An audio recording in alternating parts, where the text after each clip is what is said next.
আজকে সমাবেশটা ডেকেছে আওয়ামী লীগ। শেখ হাসিনা দিল্লি থেকে জিএম কাদেরকে টেলিফোন করে নির্দেশ দিয়েছেন জাতীয় পার্টি বাংলাদেশ পন্থী কোনো রাজনৈতিক দল নয়, এটি একটি ভারতীয় একটি রয়ের প্রেসক্রাইবড যারা বাংলাদেশে আওয়ামী লীগকে টিকিয়ে রাখার জন্য কাজ করে। ফ্যাসিবাদের দীর্ঘদিনের সহযোগী আওয়ামী দোসর জাতীয় পার্টি আজকে জাতীয় পার্টির সমাবেশ ছিল তাদের কেন্দ্রীয় কার্যালয়ের সামনে। এটি একটি অবৈধ সমাবেশ। আমরা গতকালকেই স্বরাষ্ট্র উপদেষ্টা এবং ডিএমপির কমিশনারের সাথে কথা বলেছি যে জাতীয় পার্টি আগামীকালকে যে সমাবেশ ডেকেছে মানে আজকে, এটি কি আপনাদের অনুমতি নিয়ে তারা এই সমাবেশ আয়োজন করেছে কিনা। স্বরাষ্ট্র মন্ত্রণালয় এবং পুলিশের পক্ষ থেকে আমাদের জানানো হয়েছিল যে আমাদের কোনো অনুমতি নেই, আমাদের অনুমতি ছাড়াই তারা হয়তো বা এরকম আয়োজন করতে যাচ্ছে। তো এরকম আমাদেরকেই গতকালকে তারা জানিয়েছিল। এখন আমার যেটি বক্তব্য, এই যে আওয়ামী দোসর জাতীয় পার্টি, এটি বাংলাদেশে একটি স্বৈরাচারী আওয়ামী ফ্যাসিবাদের অন্যতম সহযোগী একটি রাজনৈতিক শক্তি। বিগত 15 বছর আওয়ামী লীগকে ফ্যাসিবাদ হয়ে ওঠার পিছনে সবচাইতে বড় ভূমিকা রেখেছে জাতীয় পার্টি। জাতীয় পার্টি যদি না থাকতো, জাতীয় পার্টি যদি পিছন থেকে শক্তি না জোগাতো, তাহলে আওয়ামী লীগের মতো এরকম একটি রাজনৈতিক দল দানবীয় শক্তিতে রূপান্তর হতে পারতো না বা ঘটতো না। এই যে 2014 সালে নির্বাচন, এই নির্বাচনে বিএনপি জামাত কেউই যায় নাই, কোনো রাজনৈতিক প্রতিষ্ঠিত দল জনগণের শক্তি অংশগ্রহণ করে নাই। শুধুমাত্র এই জাতীয় পার্টির কারণেই আওয়ামী লীগ একতরফাভাবে একটি অবৈধ নির্বাচনের মাধ্যমে তারা বাংলাদেশে আনুষ্ঠানিকভাবে ফ্যাসিবাদ কায়েম করে।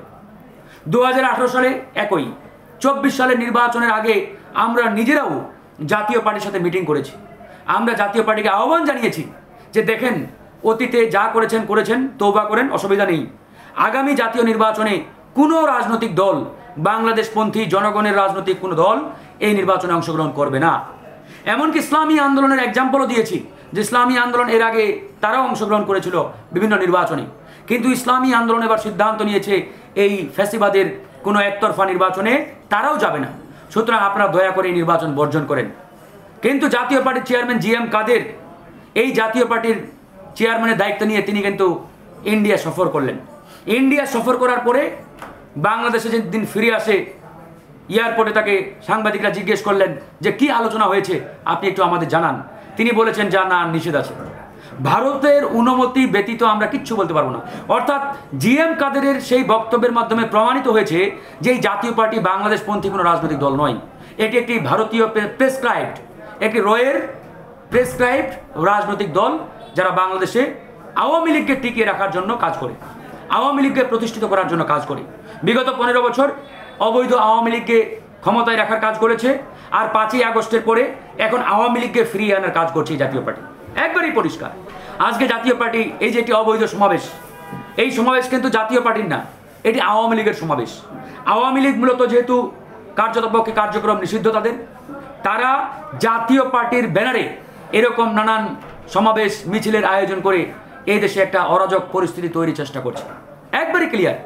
আজকে সমাবেশটা ডেকেছে আওয়ামী লীগ। শেখ হাসিনা দিল্লি থেকে জিএম কাদেরকে টেলিফোন করে নির্দেশ দিয়েছেন যে আপনি সমাবেশ ডাকেন, যত লোকবল লাগবে ছাত্রলীগ যুবলীগের সন্ত্রাসীরা সেখানে লোকবল সাপ্লাই দেবে। হয়েছে সেটাই। কারণ ঢাকা শহরে আপনি খুঁজলেও 200 জাতীয় পার্টির লোক পাবেন না। তাহলে আজকে সেখানে প্রায় 1-1.5 মানুষ কোথেকে আসলো? অবশ্যই এগুলো আওয়ামী লীগ, ছাত্রলীগ, যুবলীগের ক্যাডার বাহিনীর সদস্য। এবং এটা হাসিনার প্রেসক্রিপশনে এই সমাবেশগুলো দেশকে বিপদে ফেলার জন্য জিএম কাদের করছেন।